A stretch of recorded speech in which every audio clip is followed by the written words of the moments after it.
Fala aí, galera, tudo bom? Tô com esse prisma aqui na oficina, trocando esse amortecedor da suspensão dianteira.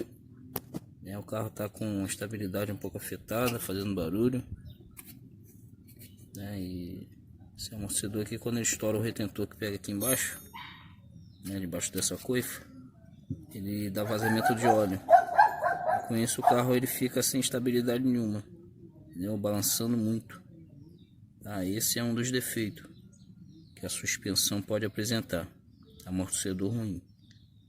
Tem outros defeitos também, mas o defeito desse carro aqui é o amortecedor, tá vazando óleo.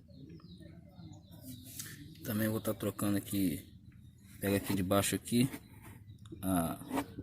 na ponta aqui a asa de morcego, que tá com folga aqui na asa, pega aqui na barra estabilizadora, e ele pega aqui na ponta.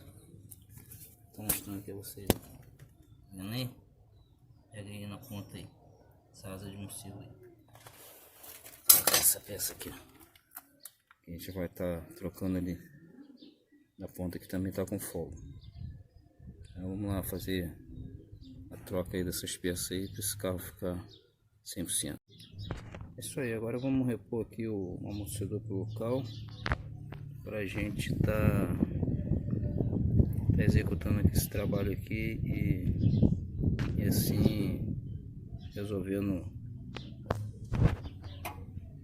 o problema aqui do cliente. Vamos lá. Isso aí, o amortecedor já no local. Agora vamos estar efetuando aí o aperto aí das porcas, junto com o parafuso. A gente está executando aqui esse trabalho aqui. Isso aí, tiramos aqui, ó, a asa de morcego, estourada aqui, folga aqui dentro, e aqui nós vamos botar a nova. O outro lado ali já foi trocado, o amortecedor também. É isso aí. É isso aí, serviço finalizado, troca das buchas, da ponta do estabilizador, o tensor, a asa de morcego, que chama, os amortecedor. Do outro lado também é a mesma coisa, o amortecedor também já foi trocado desse lado.